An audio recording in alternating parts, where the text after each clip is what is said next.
made out of flesh like everybody here. Emitima gyabwe sirwazi simayinja bajja kukyuka tulemereko era ensi eno tugenda gituusa mu mirembe. Kakati abantu bakunga abantu mwenna the youth, it's your responsibility to mobilize each other. We are going for an election. Twasalawo ng'ekibiina kyaffe tugende mu kulonda. N'olw'ensonga eyo elections zaffe okulonda kwaffe Museveni talina kuyinza kutujjako kukola ki? Kulonda. Bwe tukkiriza ntugamba tugenda mu kulonda ajja kuwamba akole ebintu ng'ayita mu mateeka addemu atutabbala. Naye ekiseera kituuse tuddeyo ku ground twetereze. Obululu bwonna nga Nattali bwe yabagambye tubwetaaga kuva ku LC1 paka ku bwapulezidenti w'eggwanga lino. N'olwekyo abantu mwenna mwenna abaga okwesimba ku LC1 mbakunga abavubuka mugende mu-identifyinga abantu baffe ku byalo abagenda okwesimbawo nga ba-chairperson. Mu-identifyinga abantu baffe besimbawo nga bakansala bamemba ba parliament n'ebifo byonna. Maliriza nga bagamba ebigambo bino comrades. Ekisooka bino ebintu tulina okubiteeka mu nkola. First of all, the young people, please use your time well. Mubeere organized mu bulamu ng'obudde bwammwe mubukozesa bulungi. Try as much as possible to equip yourselves with the weapons that are available on your disposal. Internet na buli kimu kyonna mufube nnyo okulaba amawulire. Olina okuba nga oli updated na buli kimu kyonna kyonna ekigenda mu maaso. Information ekutuukeko ogiteeke mu nkola. Bwetyo bwe tugenda okuvaayo nga tuli updated. Waiswandiko wano mbadde nina message nene nnyo naye n'olwaleero in this convention make sure ovaawo ne message.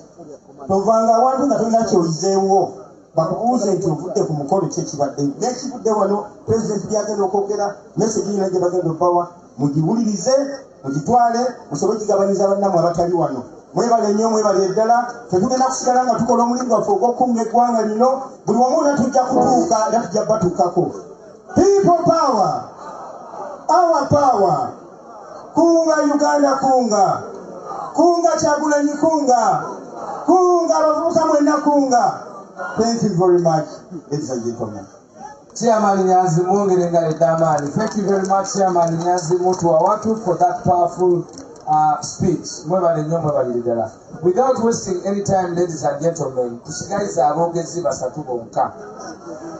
Aya abogezi aba basatu mwekirize ndete muti owokusatu nga bamweta Honorable Zake Francis Buteri. Obwe niwe mukubye engalo.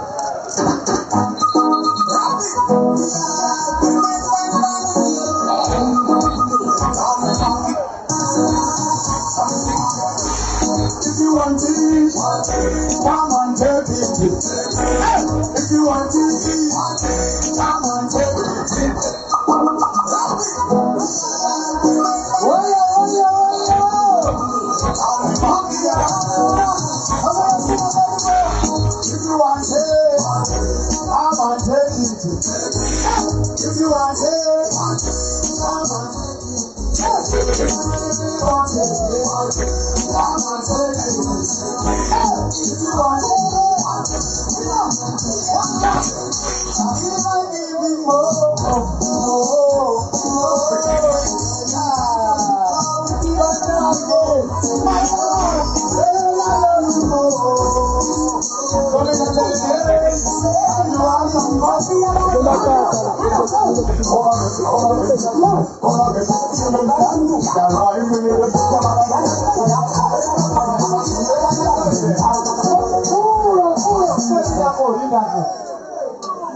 Saluse nnyo kubala bakulu oweekitiibwa omukulembeze wange. Everybody say I respect that aspect. God bless. Yeah man. Bapito monte bano kubekaza kawempe. Akakayimba nakakola ne I heart man suru semanda aka King Saha.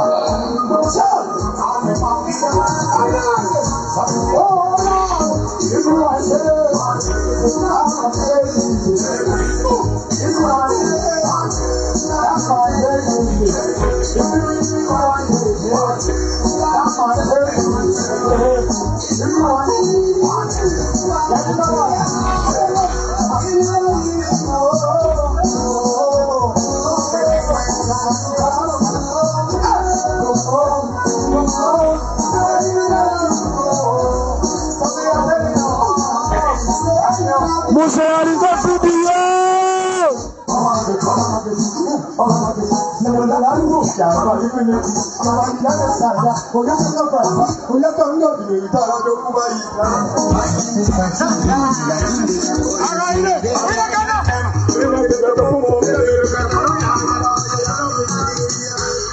If you want it, come and take it. If you want it, come and take it. If you want it, come and take it. If you want it, come and take it.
Freestyle okale yimbiremo mukulembeze at least bamwita makali urban at least more musical stock behind him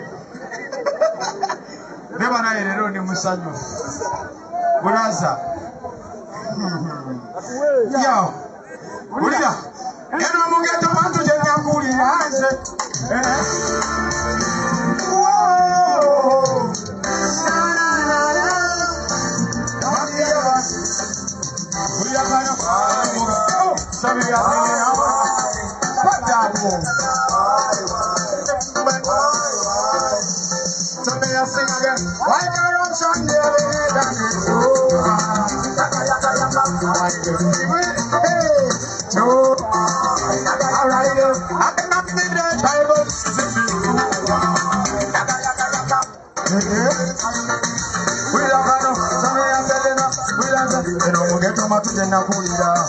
abasinga matu banje bandaba eno munsi yabarengere wala ne mungumyanga ne mungama kutukuba oi nange samba makasapowa nakubirira mugoto matonga nchitogota oi mali bati mata bandaba tekera tapeto pulo mukama bampero mukisa mukama bampangalize abanjagalire bana kagende kawembe kubaka sanyara singo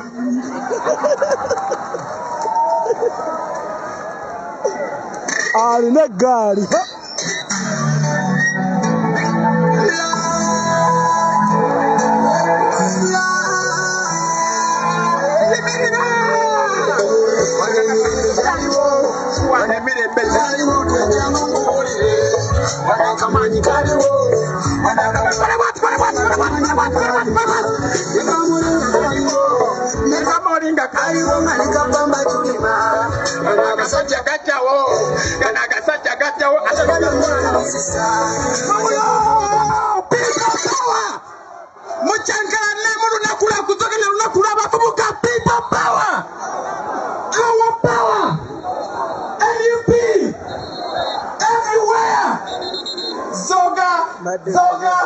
Zoganya buri wali zoganya together zoganya buri wali zoganya people power. Mr. President of the Republic of Uganda, that the one, the youth, the old, and all the Ugandans voted for, I think that deserves a very big hand clap. Mr. President, I've been in Jinja for 3 days. But what I can tell you, the people of Eastern Uganda, the people of Busoga, love you so much more than anything in the world. Second, Mr. President, we wish to thank you so much for the support and for the love that you give to the young people all the time, especially me myself being in charge of the young people.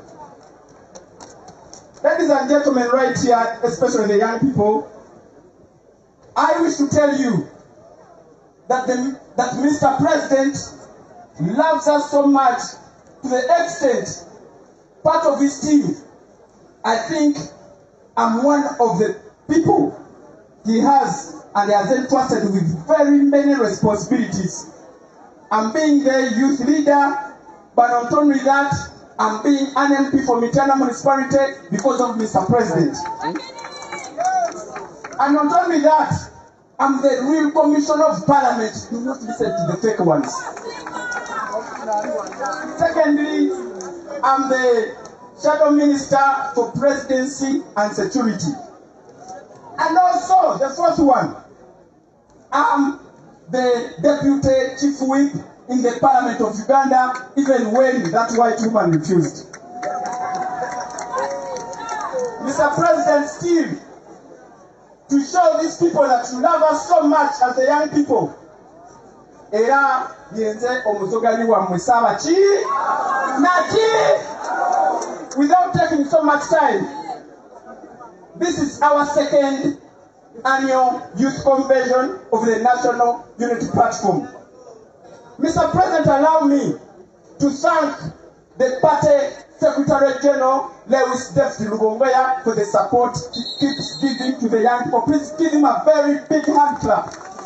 In his absentia, we thank you, Mr. Secretary General, for the guidance, for your intelligence that you keep imparting in us, the young people.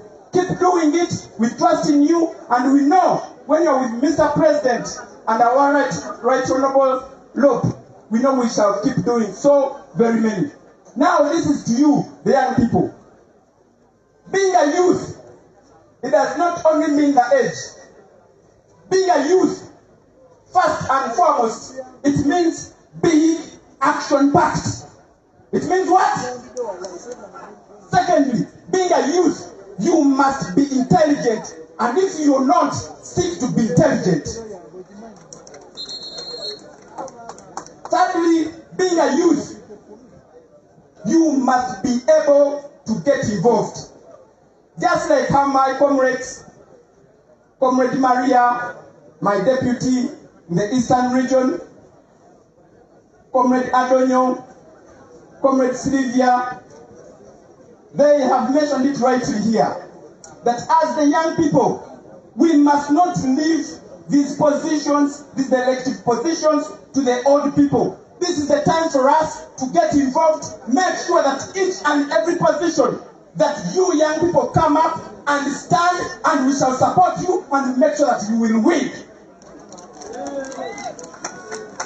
Secondly, the young people, according to what I've heard right here, we have decided to come up in unison that 2026, let it rain, let it shine, we are with His Excellency Robert KyagulanyiSentamu Bobinachi. Oli kusama Uganda media sharing a video. Mr. President, as I conclude, I want to let you know, Mr. President, that you have done each and everything in your might, in your intelligence, in whatever you do. We support you so much. But this is the time, Mr. President, we want to tell you as the young people that we are ready to do each and everything that you tell us, especially when this time around in 2026 they try to reach our vote. We are gonna confront the dictator. We are gonna do everything to make sure that we put His Excellency KyagulanyiSentamu in State House. njagala okumaliriza ebigambo byange mu bitono nnyo okulaba nga pulezidenti afuna obudde bungi okukola ki okwogera. Njagala okwebaza nnyo Mr. President okulaba nga ne ku mulundi guno Youth Convention eno ezze mu bantu b'e Busoga, ezze mu bantu b'e Jinja, ezze mu bantu ba Eastern Region. Nsaba tukikubire mu ngalo nga twebaza pulezidenti waffe okujja wano. Mr. President, twagala okwebaza obuwagizi bwonna bw'ozooba abavubuka, amagezi g'ozze ng'otuwa, obuwabuzi bwonna bw'ozze ng'otuwa, era nga tukimanyi ti ng'abavubuka Mr. President atwagala nnyo, Mr. President atukkiririzaamu nnyo, naffe twekkiririzeemu ki nnyo. Era okumanya nti atwagala nnyo, nze ng'abakulira yampa omukisa ogwo nkulembera abavubuka kuba nzikiririzaamu ate nange mbakkiririzaamu ate neera mbikoze era n'ekijja mulaba tukoze eki tusazeeko. Kyokkola bwe twaze wano nga twagala okuteekawo omukolo, bano abapoliisi bagezezaako okulaba nga bagezaako tuzoganya ne beerabira nti ate nze saabazoganyi. Era n'abawoominza abo babadde batadde mu kamitingi kaabwe awo n'embagamba omukolo guno bwe gutabaawo pulezidenti yaŋŋambye oba kigulina obbaawo n'embagamba bwe gutabaawo ekibuga Jinja kireka kisiriivu kyonna nga tukyokeza. Era nkutya nnyo ne bagamba mugenda kukola ki kubaawo kubanga ffe tetuli bakozi ba fujjo, tetuli batankalanyi, wabula poliisi yekozi yaki yefujjo. Era mbadde ngenda kwewuunya nnyo nga tebatutankalanyizaamu ne balowooza banatujja ekativi ne batuteeka wano badde balowooza tugenda kufuna bantu negwe lengera abaana bamusaali muto mwebale kujja mwebale kulaga support. Naye ekisinga obukulu obubaka bwange gye muli buli nti okubeera omubeezi omuvubuka tekitegeeza kuba na myaka gya kivubuka. Mr. President, kyangu nnyo okusanga omuvubuka mu myaka 2 naye ng'alinga ow'emyaka 5. Omuvubuka ekisookera ddala kitegeeza okubanga osobola okukozesa amaanyi go n'okola ekyosobola okukola ng'okozesa ebyo bikuliraanye awo w'okola ki w'oli. Okubeera omuvubuka kitegeeza omuntu okubeera ng'oli mujagujagu ng'oli mugezi bw'oba tosobola waakirironya amagezi. Bw'oba togasobola waakirira bw'oyo omugezi omukopeko olabe ng'okola ebyosobola. Era abavubuka mbasaba amaanyi gaffe ago tugakozese okulanga gatwala eggwanga lyaffe mu maaso ng'omulemwa gwaffe ogwaleero bwe gugamba abavubuka mulimu ki gwe tulina okukola okulaba nga tujja Uganda yaffe eno mu ddubi. Basebo ne bannyabo tukkiriziganyiza wano wamu ne bakulembeze bannange ababavubuka ne tugamba nti kwetonye kagwake 2026 ng'abavubuka tusimbudde tulina President Kyagulanyi mukalulu ak'okuzoganya ak'okutana okukola ki n'okuwona atutegedde kubira Mukama mu ngalo ez'amaanyi. Ate nga tebiva buvi kubeera nga tubigendamu ku luno twagala okulaba nga tusinziira nga tukyekwatiramu mu kusookera ddala abavubuka twesimbe ku buli kafo konna tugenda kubawagira byajjasa kukolawe mutuyite President agenda kutambula mu Busoga wonna mu buli district agikole ki agimaleko era agenda kutambula mu Teesajja Ekalamo jjajja Mbuke jjajja tulabenga tuwagira abavubuka bannaffe tulabenga tuwangula ate nga si kuwangula kokka wabula ate tukyeberamu ne tukyekwatiramu. Basebo ne bannyabo njagala obutagenda wala nnyo naye njagala otwala omukisa guno okutegeeza nti ebbanga lye mmaze wano mu Jinja bisinze ebintu bingi nnyo ne mu palamenti eyo. Ku nsonga y'emmwanyi eyo nalabye nga mpulamu okulaba ng'ekikonde kyakabukaawo tubateeka kibisingamuko naye ngeri right honorable lopu waffe bwe yakikwasaganiza kyabadde kyakabi nnyo nengamba katugenda mu phase ki tu kati muliro mulio twagalamu eyo kikwate ebweru naffe yali mu paati tukole ki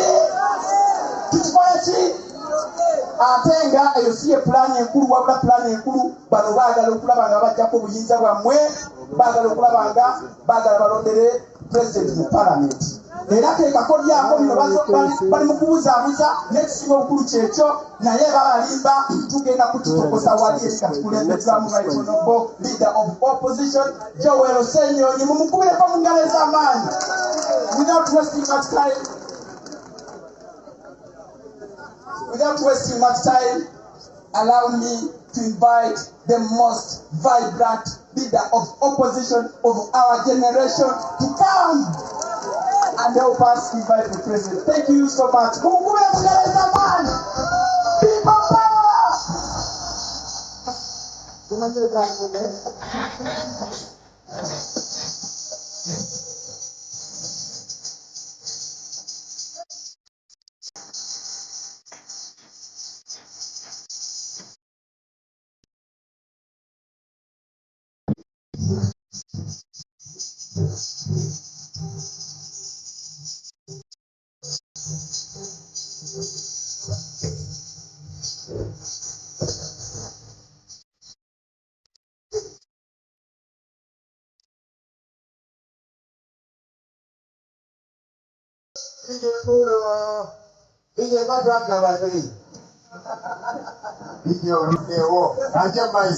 People power, our power.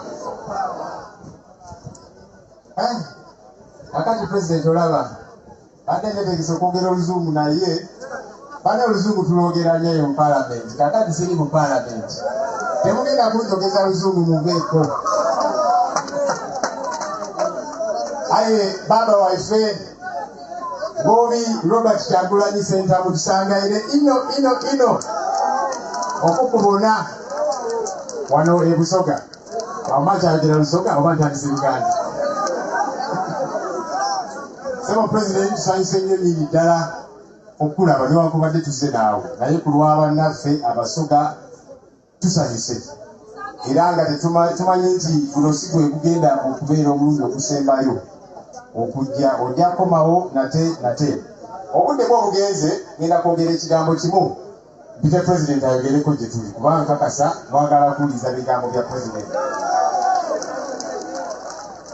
Abasoga njagala kusooka kubeebaza kubanga mwazuukuka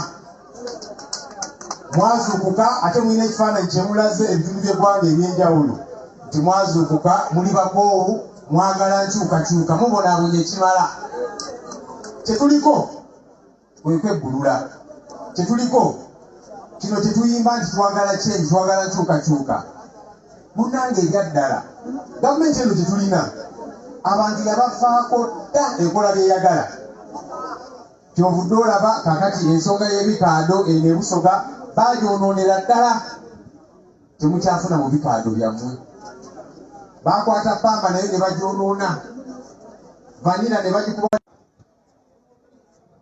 Waliwo ebibiina eby'obwegassi cooperatives ebyaliwo nga bannansi babifunamu naye kati byonna baabyonoona kati bali ku mwanyi naye baagala kugyonoona tukobye nti bbe tugaanye. Lwaki gavumenti eno kitegeera nti bwe yakuwaza abantu babeera bangu bakufuga kubanga omuntu omwavu atalinaamu kasente ojja mugamba nti kakati ku balayina tuli mu kalulu 13 genda olonda ono. Omuntu aba teyetegeerera teyeesalirawo kati ffe tetwagala okukyusa tubeere ne gavumenti efa ku bantu abantu basobole okwekolera bafune mu bintu byabwe bafune kasente. Kati omuntu oyo aba asobola okwesalirawo aba asobola okugamba gavumenti nti kakati kino kyetwagala aba asobola okugaana naye omuntu atalina kasente mu nsawo kimubeerera kizibu. Bakuba n'olulimi nga tulina kyogamba tulina gyojja kuloopa kubanga teweesobola. Kati kitwagala okukyusa abantu bafune empowerment. Tobudde olaba tulwana nnyo era tubasaba nti bannansi mutwegatteko nga tukuba emmeeza nga tulwana ku nsonga ezigenda okuyamba omuntu wa bulijjo ffenna tuveeyo tulabe nti tukyusa embeera eno kyetuliko era nga tujja kiremerako ddala si weewaawo. People power, our power. Abagambe sigenda kwogera bingi kubanga obudde bwo bugenze. Abasoga aye munegaiteku twanirize omugede waife President waife, omukulembeze waife, aye bebeta Ngobi KyagulanyiSentamu Robert. Mr. President, you're welcome.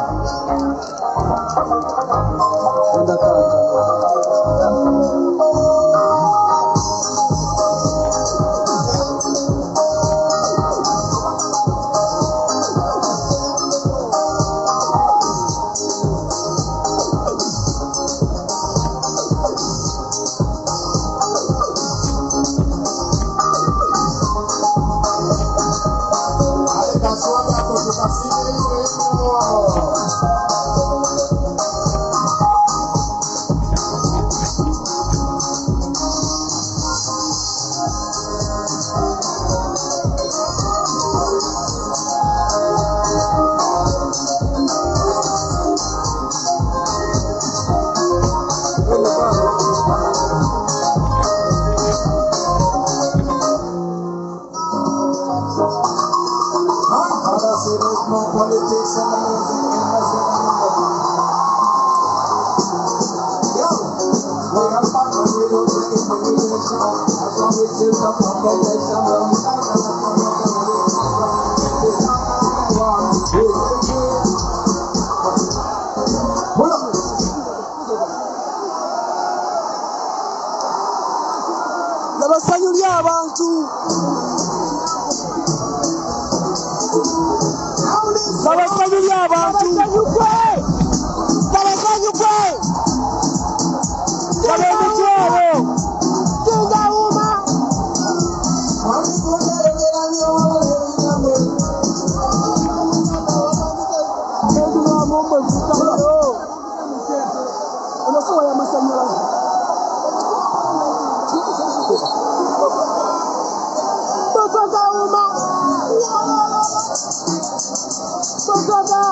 laba mukwano gw'abantu, laba amaanyi g'abantu.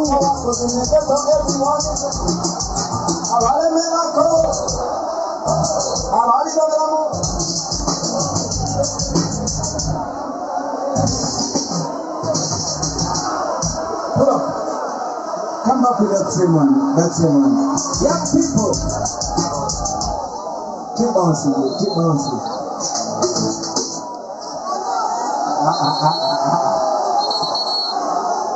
People power. People power. Our power. Our power. I want the people to tell you. I do want you. Thank you. Okay. We have young people in the house. People power.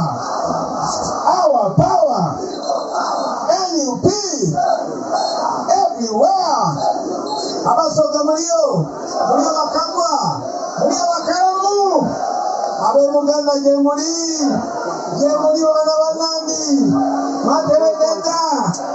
Abe Lugisumana yo. Mulio. Mulembe. Abe Salati. Kumi. Kamera Maido Tesokere Jebo. Yalama no. Lango Acholi. Kopano. Atie mabe. Apoyo tutwara. Apoyo matek. Abe Nyankole Mulio. Mugumira nkibale. Mwebale mnonga kuija basemo na banyabo. West Nile. Oritia. Awadi for. Thank you very much. Bakagwa. Rale lonendo basaba. Bienendo kwogera mwenimi ediswika mu lulala. Kubano waliwo abantu abagwire mu bifo by'endawulo mu Uganda yona. Ayinenda bantegere bukalamu tinecho. Very, very glad to be here, ladies and gentlemen. The young people of Uganda, I'm very, very glad that we meet once again here today. I want to salute the leadership of our youth wing, Honorable Zake. Many salutations and all that you worked with. All of you friends, all of you foot soldiers, I know right here, sawa zino nandibadde nyimiridde ne Bobi Yanga wano n'abalala. Sawa zino twandibadde ne Machete wano ne Kalanzi. Ne tetubalina si lwakuba balina omusango, ne lwakuba babatya nnyo, lwakuba batutya nnyo. Njagala okubasaamu ekitiibwa baganda baffe n'okubajjukiza yonna gye bali kubamanya obubaka buno bubatuukako mu buli ngeri. Bamanye nti tubaagala nnyo, tubasalira, ate tubalindiridde kubanga bajja kuvaayo yonna gye bali tebalina musango. I also want to remind you, ladies and gentlemen, that it is not the wish of the police or this regime for this function to take place. Tetuli wano kubanga poliisi eyagala nnyo tubeerewo. Twandibadde tuli Kashindu ne batulemesezaayo for last minute newakubadde twatuukiriza buli kimu. We were pushed to come here. They barricaded all roads. They intimidated people thinking they will fail us. They must be very ashamed to be seen here today. Nsanyuse nnyo okubalaba mwebale butatya, mwebale kugumira kutiisibwatiisibwa ne mubeera wano olwaleero okuwuliriza bye tubagamba naye obuwagizi n'okubitwala ate mubibuulira abalala abatasobodde kubeera wano. Bwe mbadde wano nga ba young people boogera, I watched young people speaking to us, young leaders. And I remembered in school we used to sing a song that I want to sing a part with you. We used to say, we young women and men of Uganda marching along the path of education, singing and dancing, we join together, uniting for Uganda. And the verse said that again, wait. We are the pillars of tomorrow. Never come out.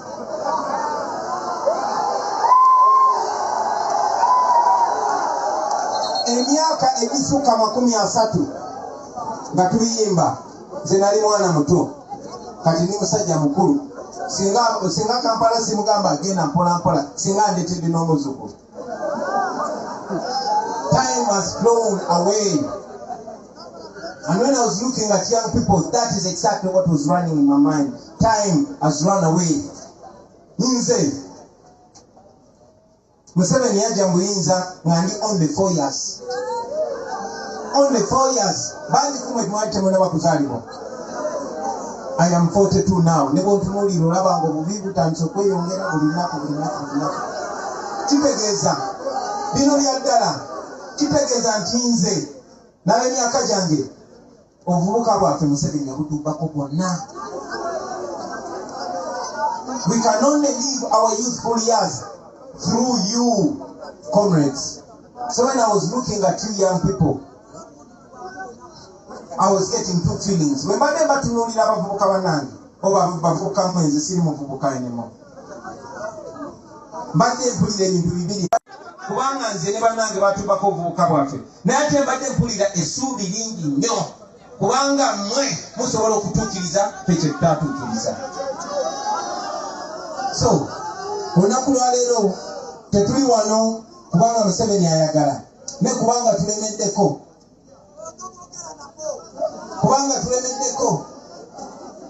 Bagadde ekkubo batissa bakoze byonna bye basobola. Twabagamba ne bwe mutusindika mu Lwera oba Mmalira tujja kuŋŋaana mu mitwalo n'emitwalo. Tuli wano kubanga tulemeddeko, tuli wano kubanga bamanyi tebalina kye basobola kukola, tebasobola tutta ffenna. So it is in their best interest to leave us the hell alone. That is why we are here. You're not here at the mercy of General Museveni. You are here because it is your right. So we mbadde wano mbadde mbirowoozaako nnyo. Mbadde ndowoozaako ekyo ekirooto kye baatugamba we are the leaders of tomorrow. Nze baakingamba dda. Bakibagamba dda. But here we are. Nenga bwe mbagamba nti mpulidde essuubi because that dream has not died. Ekyo ekirooto tekinnaba kufa baganda bange. That dream is alive. A dream of a new Uganda. Uganda eyagaza buli omu. Uganda nga tetuli wano kwogera ku bizibu byaffe. Nkakasa ebizibu bya Busoga, ebizibu bya Uganda bingi. Sijja byogerako olwaleero. Nenja kwogera kwawo bwe twagala okugenda. Njagala obbalaga baganda bange singa mulemerako ffenna tugenda kutuukawo. Naye waawe tugenda kutuuka mu Uganda eyeyagaza. Once upon a time in a industrial town. Si ya Uganda yokana ya East Africa. Tebadde nsobi. Bamulenzi baganda amasannyalaze gava wano. Kitegeeza buli nnyumba mu Busoga yandibaddemu amasannyalaze. Saga kwogera ku nsonga lwaki tegaliwo, njagala bagamba gajja kubeeramu buli nnyumba mu eyo Uganda empya. Ndi wano bakakasa nti mu Uganda empya ebikajjo bijja kuddamu bifuuke cash crop nga bwe byali. Njagala bakakasa nti Museveni ne wa succeeding ng'akozesa namba ze, ng'akozesa Nitamongo n'atwala emmwanyi ku bantu, emmwanyi ejja kuddira abantu era eddemu eweerera abaana nga bwe kyalinga. Si kirooto ffe tulina omukisa nti bye twagala bibeerewo twali tubirabyeko byali bibaddewo. Eno Busoga yali yeetoolodde railways nga railways zeetoolodde muno. Ezo railways zijja kuddamu zibeerewo kubanga ne we zaali ziyita tumanyiiwo. Nze dream yange yali yakugenda kusomerako Namasagali. Kubanga ba artists bona betwegombanga balinga basomera Namasagali. Safuna kirooto ekyo naye njagala okukakasa nti omwana wo ajja kuddamu asomere mu Namasagali ng'eringa eri gye twali twegomba mu 90s. Ekyo kijja kubeerawo. Ebinzijjajja bijja kuddamu biteerere. Everything is going to happen. Because we are not reinventing the wheel. It has happened today. Abakristu batuyigiriza nti nga bwe kyali olubereberye bwe kijja okubeera. Kiyinza okuba si bwe kiri kati naye bijja kuddawo. Kubanga tetuloota biroote byali bibaddewo era bijja kuddamu bibeerewo. So that dream is alive. Your dreams are valid. They are possible and they are going to happen. That is the good news I have for you. But I have also some tough news for you. The tough news is in the reality. God can only do for you what he can do through you. Katonda agenda kukolera ekyo kyokka ky'asobola okuyisa mu ggwe kennyini. So olina okukkiriza Katonda. Era ekyo kintuusa ku bubaka bwange bwe njagala obbawa olunaku lwaleero baganda bange. Njagala obbasomooza mwenna. Naddala abavubuka bali wano. Nsanyuse nnyo nti mpuliriza abakulembeze abavubuka. Nange kenyini nendaba nti kisoboka. For me, what I'm taking away from here is hope. But that hope must be challenged. It must be challenged. Young people, I want to challenge you to take charge of your destiny. Njagala obbasomooza ebiseera byabwe eby'omu maaso mubiteeke mu ngalo zammwe. Mubiteeke mu ngalo zammwe. Muzuuke buli nnaku ng'ogamba olunaku lwaleero ne bwensibula ekigere kimu oba bibiri naye nga tutuuka gye twagala okugenda. Tuli bangi nnyo. Nandibadde mbulira ba members n'abawagizi naye njagala focusinga. Future and the future is. You are the leaders of the future and the future is. You are the counselor of the future and the future is. You are the mayor of the future and the future is. Peak of the future and the future is. You are the mayor of the future and the future is. You are the president of the future and the future is. Tewaliyo kiseera kirala. Singa mbagambye nti mwe bakulembeze abajjo nandibadde nyambuye. Singa mbeera wano ne bagamba mwe bakulembeze ab'enkya mbamba luyisizza mwe bakulembeze b'olwaleero. Mwe n'abali wano mujjukira. When I came out to offer myself for leadership, I was 35 years. That was too late. I was too old for that. Kubama kafaananyi Tisinga natandika ku myaka 25 nga nkyalina amaanyi nga nkyalina lo nga sina baana kuwasa nga sina na baana bangi nga sina bizibu bingi.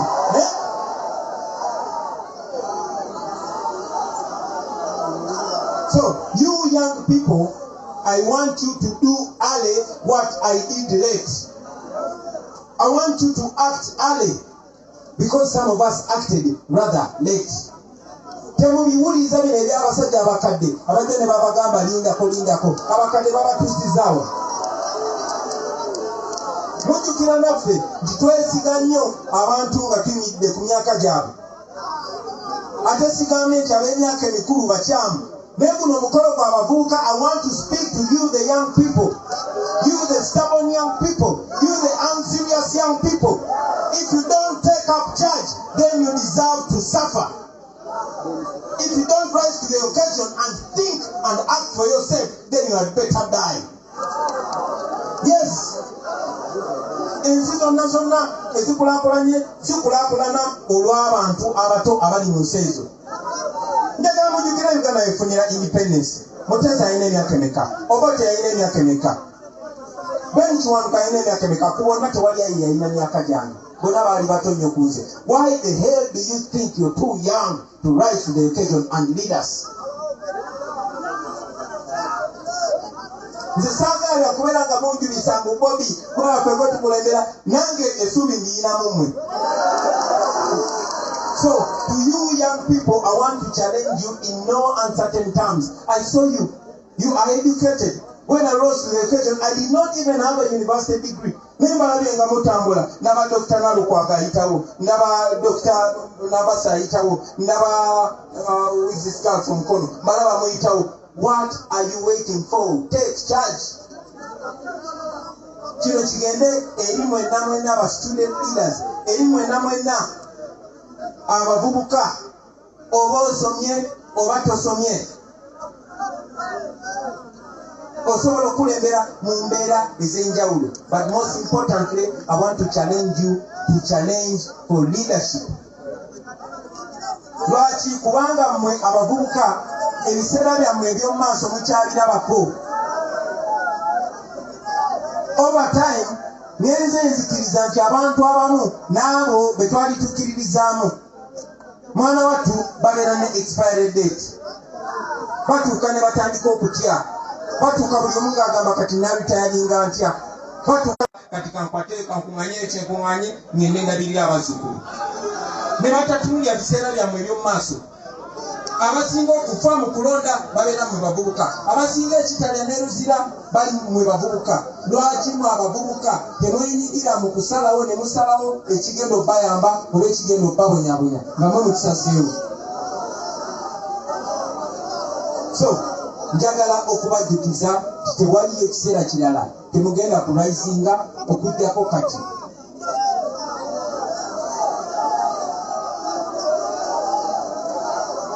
Wakati w'obabulira ekyo baganda bange, njagala okubajjukiza nti ebirina okutugayidinga byebyo bye tukkiririzaamu. Okulembera si kinyumu, okulembera buvunaanyizibwa. Naye obuvunaanyizibwa obwo olina okuba n'ekigendererwa. Ekigendererwa kwe kutunuulira ebiseera ebyo eby'omu maaso. Mwe byenyigiremu kubanga tewagenda kubeerayo lunaku lulala. Njagala okulaba abakyagulanyi bangi. Njagala okulaba abasenyonyi bangi. Njagala okulaba abazaake bangi. Njagala okulaba abannakimuli bangi. Balimu mmwe. Nze bwe mbatunuulira mmwe abavubuka naddala abakulembeze, especially you the leaders from institutions and you the land people that out there. Bwe mbatunuulira ndaba bameeya, ndaba ba MP, ndaba ba kansala, ndaba ba speaker. Simanyi bwe mwetunuulira kiki mulaba. So this is your time, ladies and gentlemen. Zizemu nekibagamba nti when I showed up, everybody doubted. Kati kye tuzimbye trust gy'abantu batukkiririzaamu. Bw'ogenda n'oyimirira mu district yo, when you go to your region and speak, especially when you speak along the lines of the truth that we believe in and the values that we believe in, you have no difference from Kyagulanyi. I've told you many times and I want to say it again that I am not any different from you. You only need confidence. We can be the reflection of each other. You young people, if I don't get leaders out of you, I will have failed. Singa temuvayo kusingawo nja kuba nemeddwa emyaka gyonna gyetubeeredde mu bukulembeze nze gijja kuba gyensaze. Omukulembeze bw'aba tesobola kuinspiringa bakulembeze balala ne bakola ekyo ng'aje ekyakola aba failure. Tobola atuuka na Museveni failure ku myaka 80 plus akyalowooza nti eka yalina vision. So mwe abavubuka b'ejjinja, you the young people of northern Uganda, eminyeto ya Ankole na Western Yon, the young people of Busoga, this is your country. Don't just say it, act it. Every one of you can play a role. Nebo bate wesinjewo osobola okubeera omuyambi oba omuwagizi oba omuwabuzi woyo yesimbyewo. Musobola okulaba ng'ettaala ekubyemu most of the times. Nebino bye mbagamba si byange nzekka. Mulimu n'eby'abaana bafuuse gye beetambula nabo. Mulimu eby'abamakanika babeera mu galaji. Mulimu eby'abavuzi b'ababoda. So you have to do that and you can do that. I want to remind you friends that ensonga etukuumidde mu mbeera eno kubanga batuggyeko abakulembeze. Batuwambyeko abakulembeze, abamu babatiisatiisa, abamu babatta, abalala babasiba. But don't stop. The only way you can defeat your enemy is by working 4 or 5 times more than your enemy. Today, my message will focus on challenging young people to get involved, young people to take charge, young people to go for leadership. Njagala ensonga givaako nga mbagamba nti tewali nsonga lwaki muŋŋamba nti nchalenjinge Museveni omulundi omulala nga mwe temugenda kuchalenjinga ababadde. Tewali nsonga lwaki muŋŋamba nti tuvuganye Museveni nga mwe temugenda kuvuganya. Ensi tekulemberwa pulezidenti yokka. Njagala okubajjukiza nti mu 2021 newankubadde message yaffe eyo twafuna obuzibu ogituusa mu bantu effectively. Naye singa twalina aba member of parliament okwetola eggwanga lyonna n'abakulembeze mmwe abeenyigiddemu embeera teyandibadde nga bweri. So tulina okumakinga sure tetwetoolera mu circles. Don't leave it just to me. You have seen so many times me targeted. Mwe bavubuka mmwe bakulembeze mmwe abato saagala mulinge bino aboogezi bali bagambe ku lumbe lwange nga bantemudde bunamu mbeere bakulembeze. Njagala tubeere bakyagulanyi bangi ate tubeere bangi saawa zino. Mwe ne bakwata omu ne bamusiba mu kkomera abalala basonga, ne batta omu abalala basonga. So I want to charge you to be other Kyagulanyis, not only in word but in action. I can commit. Nsobola basuubiza nti nja kwewaayo okutuuka buli wamu. As a matter of fact, tugenda batuukako yonna muli gye nti muli. Tugenda kujja mu bitundu byammwe oba Bugisu oba Busia. My sister from Teso has challenged me to go there. My sister, I am coming to Teso. But the reason I am coming to your region is not anything different but to charge you young leaders, to assert you and to show those people that the Kyagulanyi they hear about, they actually have a Kyagulanyi in their own place. Take a message back home. Tell them I'm alive and kicking. Tell them the dream is alive. Tell them our aspirations are possible. But most importantly, tell them that they are such a big factor in the change that we want. Mwabakulembeze bakuno, mwesoboleyo mutukulembere. Abaana b'Ebusoga mugweyo mutukulembere. Where's Lebe Choska? You should lead us. Where's Swengere? Swengere. Nkuli ne wano oyogera oluzungu.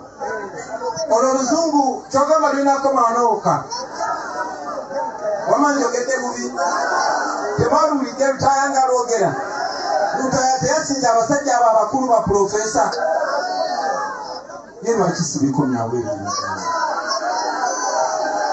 Bakagwa nsangayire ino olwaleero. Mwebale ino okuguma na butatya. Nibingi bagezezaako ino okubatiisatiisa.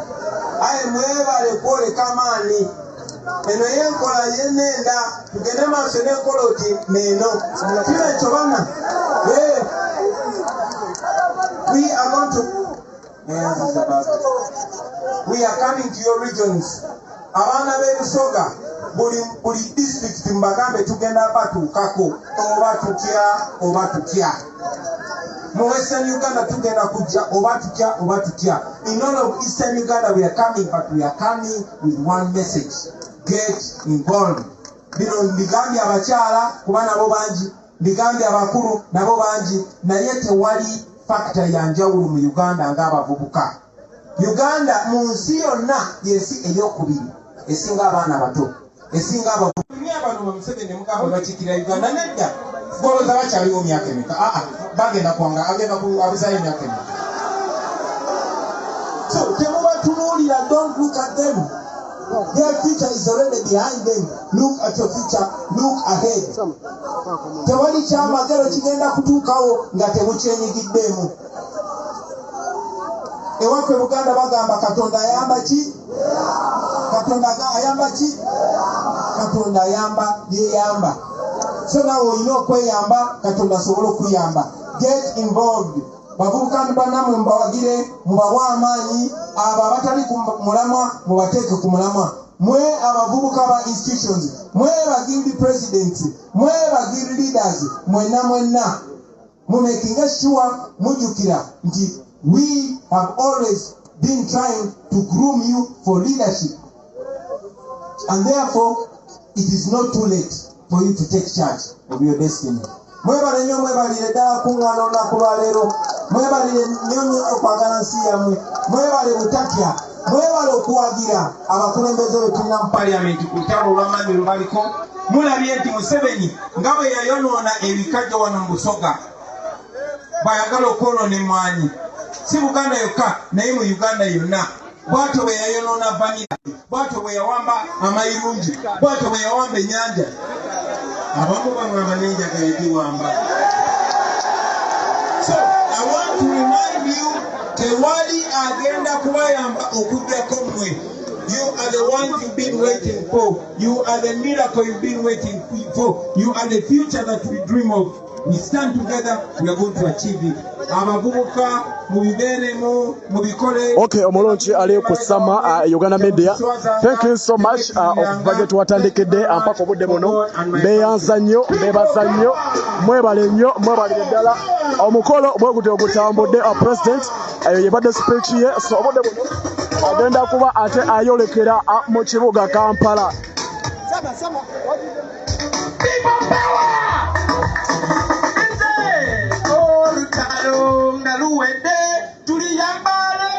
Bwetyo embeera bwetambudde mbeyanziza nnyo mwenna bannaaye abampadde ku ddata olunaku olwaleero. Thank you so much. Neyanziza nnyo bannaaye, neyanzeege.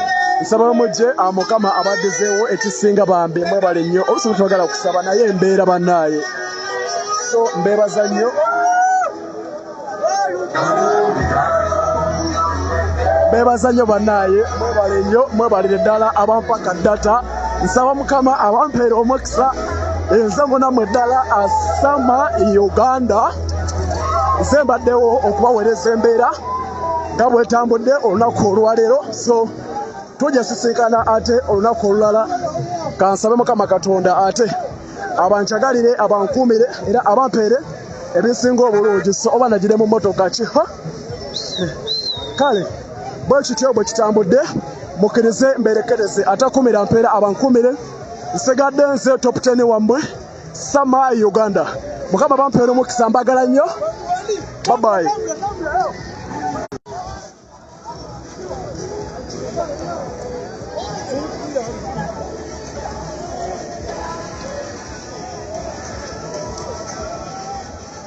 Bane mukama wange muleseeyo nfuddeho.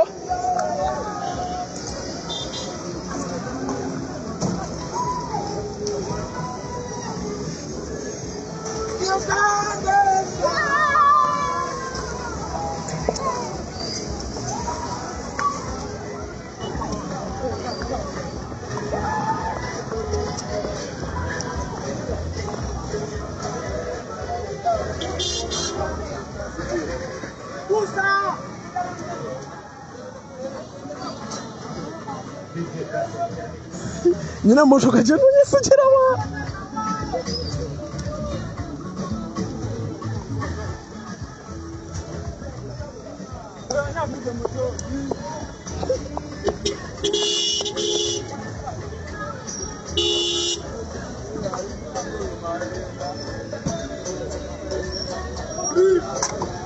Okay, mukereze bana emberekereze. Tujja kudamu, bye bye.